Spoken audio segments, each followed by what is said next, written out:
we have seen one thing we've seen with this team over the years. Just when you look at it and you're like, man, how are they going to survive this? Oh, then they rip off, what was it? The 9 games without Matthews is just like, they're just fine. Yeah. Last year, Martin Jones was playing back-to-back games. Right. There was like 2 years before that where like all their defensemen were hurt. Mark Giordano was like their number 1 defenseman. Yeah, they just win every game. They had a great run. That was in November. And they played really well. It was Giordano and Hall, I think, that were the top pair of defensemen. And I think it was like Hollowell and who was the other really small? Mete. Yes. This is their third pair. It's like, how are they surviving this? And they were not just surviving. They were winning a lot.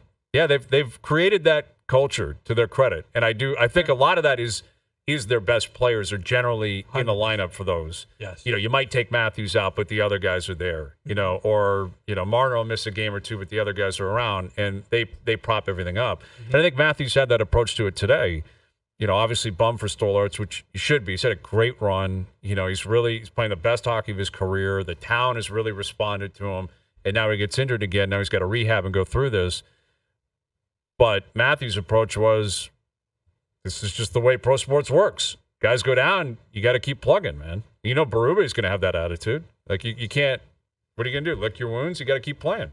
Yeah, and they still have obviously. And Joseph Wall's still a really good goalie. Yeah. Who's playing well. Yeah, and they obviously still have a very good team.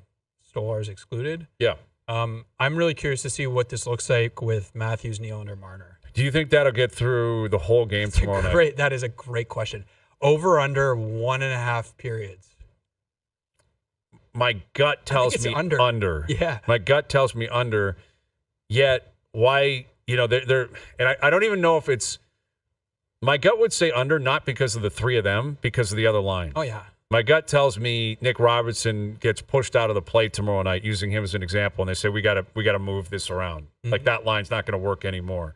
Or Nyes and Tavares and Pacioretty look too slow tomorrow night for whatever reason, and they decide we got to get some legs on there. We got to get Willie an extra shift.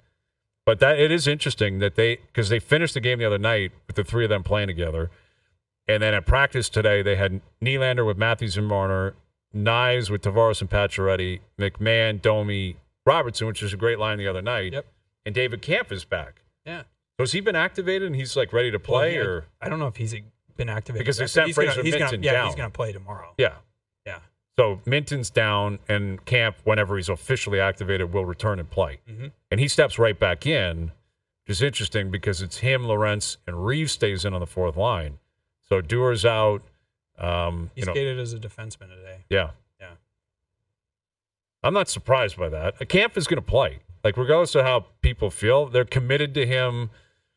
He's a veteran on this team. I think they feel like he can bring enough to the table as a smart player in the fourth line to get on and get off. But it's that third line that you talked about. Like, they need those guys to do – they're not going to be that every game like they were the other night, but they need them to approximate that more often than they have, where it's like maybe they're not scoring every night, but there's energy. Like, you can feel them in the game. Like, that, to me, like Craig Berube was talking about it after the game, it wasn't just that Domi scored and created a goal.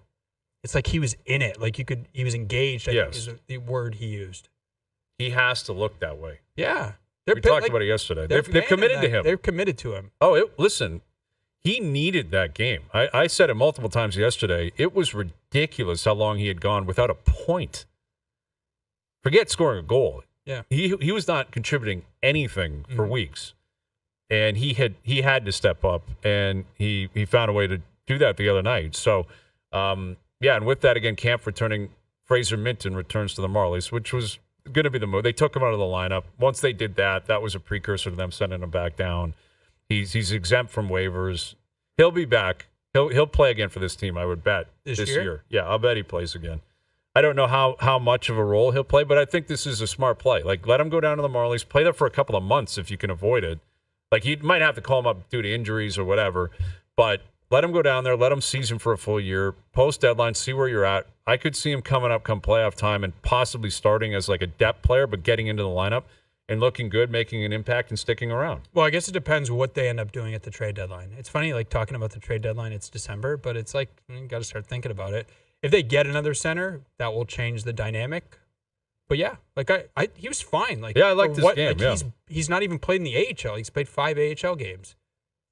For him to come in and kind of look okay, pretty good. Yeah. Let him go down there again, season, play well. He'll be the man with the Marlies. They'll run everything through him, I would think.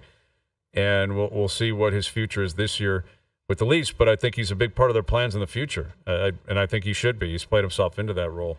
All right, Peter DeBoer will join us. There's a lot going on in the NHL, a lot that came out of the games last night.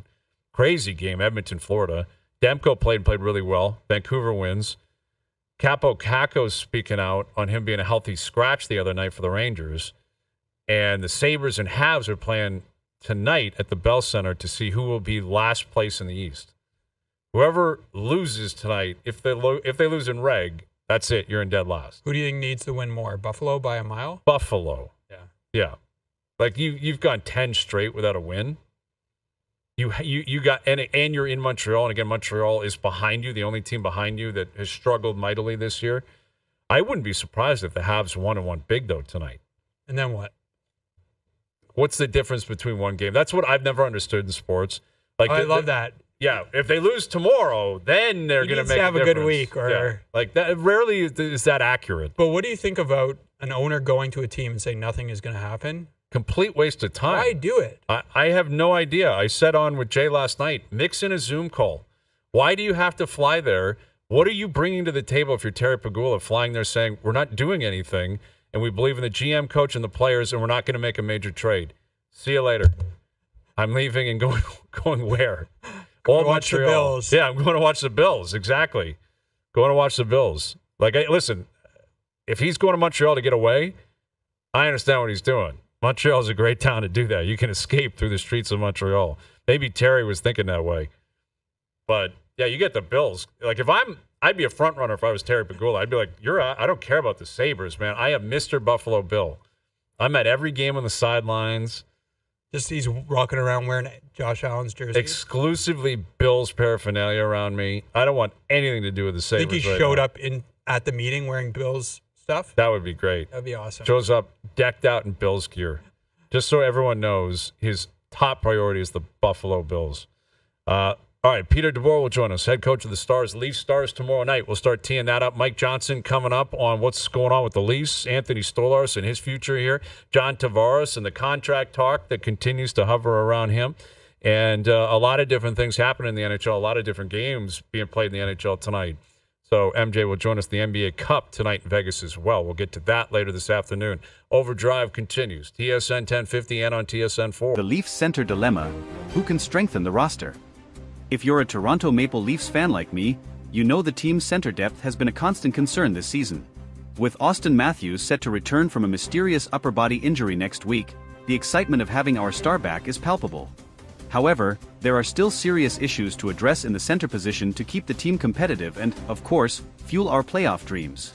David Kampf, a key piece in the center rotation, is sidelined with a lower body injury. As if that weren't enough, Kaje Jarnkrok is still recovering from surgery, leaving another gap in the lineup. Max Domi, expected to be a versatile asset, has been placed on injured reserve, further aggravating the situation after missing consecutive practices due to lingering pains. To sum it up, the Leafs are missing 4 functional centers, and the pressure to act is mounting. James Myrtle, a respected Leafs analyst and contributor to The Athletic, highlighted a series of potential trade targets to address this dilemma during his appearance on the J.D. Bunkies podcast. Among the names mentioned, 2 stood out: Nick Jugstad and, for the nostalgic fans, a possible reunion with Ryan O'Reilly. Jugstad seems to be Myrtle's favorite, and for good reason. The player, who signed a 2-year deal with the Utah Hockey Club last offseason, carries a manageable $2.1 million cap hit, which is essential for a team as salary cap-strapped as the Leafs. Additionally, standing at 6 feet 6 inches and weighing 205 pounds, he would bring not only physicality but also consistent offensive contributions. Jugstad is the most viable option for the Leafs right now, Myrtle stated on the podcast. And he's right. Experienced and versatile, Jugstad has played for several teams, including the Florida Panthers, Pittsburgh Penguins, Minnesota Wild, and Edmonton Oilers, and could quickly adapt to the Leafs' dynamic. With an affordable contract and a solid track record, he offers a practical solution without sacrificing too many future assets. However, it's impossible to ignore the possibility of a Ryan O'Reilly return. Yes, we know he chose the Nashville Predators last summer in search of a quieter environment, but the Leafs management still holds him in high regard. The 2019 Stanley Cup winning captain with the St. Louis Blues is precisely the type of player any contender would love to have on their roster. However, the cost of bringing him back would be steep, both in terms of trade assets and cap space adjustments, as Nashville or a third team would need to retain part of his salary. "I don't think the O'Reilly scenario is entirely out of reach," Myrtle said, showing that there's optimism within the organization. However, there are doubts about how much it's worth investing in a 33-year-old player, even with his impeccable credentials. Meanwhile, cheaper internal options like Steven Lawrence, Connor Dewar, Pontus Holmberg, and Fraser Minton have been mentioned. But let's be honest, these names might serve as short-term stopgaps, but they're far from offering the stability and impact the team needs. The pressure is all on GM Brad Treliving. He knows that despite the Leafs' solid performance so far, the center position is crucial to sustaining any championship aspirations. With the trade deadline approaching, Treliving has likely intensified his efforts to finalize a deal. And we, the fans, are eagerly awaiting good news. For now, all we can do is trust that the team can weather this tough phase and hope a solution, whether it's Bjugstad, O'Reilly, or another name, arrives before things spiral out of control. After all, as we all know, the Leafs don't have the luxury of wasting another season with a promising but incomplete roster. The time to act is now. The Leafs center dilemma, expanding on the potential solutions. The Toronto Maple Leafs, amidst another promising yet tumultuous season, face one of their most pressing challenges, addressing a depleted center lineup that threatens to derail their momentum. While the return of Auston Matthews is a beacon of hope, the broader picture remains dire, requiring urgent action from the front office. With Kampf, Jarnkrok, and Domi sidelined, the team's depth has been stretched thin. The immediate impact is clear on both ends of the ice. Defensively, the Leafs are struggling to suppress opposing top lines without reliable two-way centers. Offensively, puck distribution and power play setups have been less dynamic, as the makeshift lineups lack the same chemistry. This imbalance underscores the necessity for reinforcements. Nick Bjugstad, as highlighted by James Myrtle, presents the most realistic trade option. His affordable contract and towering physical presence align perfectly with the Leafs' needs. Beyond his imposing stature, Bjugstad brings versatility. He can play both center and wing, a flexibility that would allow head coach Sheldon Keefe to adjust the lineup dynamically. However, acquiring Bjugstad isn't without complications. The Utah Hockey Club, formerly the Arizona Coyotes, is currently rebuilding but may still demand a premium return for their experienced forward. The Leafs will likely need to part with a mid-tier prospect or draft pick to make the deal work. With their prospect pool already thin, Treliving faces a tough decision. Another name that excites fans and analysts alike is Ryan O'Reilly. The former Conn Smythe winner and Stanley Cup champion has a proven track record of elevating teams in high-stakes situations. His leadership during his brief stint with Toronto last season left a lasting impression. Yet, the Predators have little incentive to move him unless the offer is overwhelming. Should the Leafs pursue O'Reilly, it would almost certainly require a multi-asset package. A first-round pick and a promising young player like Nick Robertson might need to be part of the conversation. Additionally, Nashville would have to retain salary, a process that often involves a third-party team to facilitate. The logistics are challenging but not insurmountable. Internal options like Pontus Holmberg and Fraser Minton offer short-term relief but lack the experience needed for a deep playoff run. Holmberg has shown flashes of potential, but his limited NHL exposure raises questions about his readiness for a consistent role. Minton, while promising, is still developing and would be better served continuing his growth in the minors. A wild-card option could be exploring European leagues or waiver claims to unearth an overlooked talent. Teams like the Vegas Golden Knights and Colorado Avalanche have found gems in unconventional ways, and the Leafs scouting department may need to cast a wider net to uncover an affordable, immediate solution. Another factor complicating the Leafs' decisions is the looming salary cap crunch. With Matthews' extension set to kick in soon, Toronto must be mindful of every financial commitment. Adding a high-priced center now could limit flexibility during the off-season, forcing Treliving to juggle short-term needs against long-term sustainability. Trade timing will also play a pivotal role.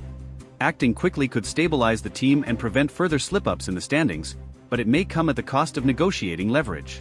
Alternatively, waiting closer to the deadline could yield better deals as selling teams grow more desperate. The risk, however, is enduring several more weeks of uncertainty. Sheldon Keefe's role in navigating this storm can't be overstated. His ability to extract maximum effort from an injury-riddled lineup will be crucial. Keefe has already experimented with unconventional line combinations, but the lack of true centers limits his tactical options. A new acquisition would provide the stability he needs to implement a more structured game plan. The Leafs locker room has remained resilient through adversity, with veterans like John Tavares and Morgan Rielly stepping up as vocal leaders. However, even their efforts may not be enough to overcome the absence of key personnel. Reinforcements are not just a luxury, they're a necessity. For fans, the anxiety is palpable. After years of playoff heartbreak, this season feels like another chapter in the saga of unmet expectations. Yet, there's cautious optimism. The team has shown glimpses of brilliance, and the addition of a solid center could be the missing piece that transforms them from contenders to genuine threats. As the trade rumors swirl, one thing is certain: the next few weeks will be critical in shaping the Leafs season. Whether it's Bjugstad, O'Reilly, or an unexpected name, the decision made by Brad Treliving and his staff could define not just this campaign, but the team's trajectory for years to come. For now, we wait, hopeful that the Leafs will seize the moment and finally deliver on their immense potential. Will the Leafs make their move? As the speculation intensifies, the Leafs fan base is holding its collective breath, waiting for signs of a breakthrough.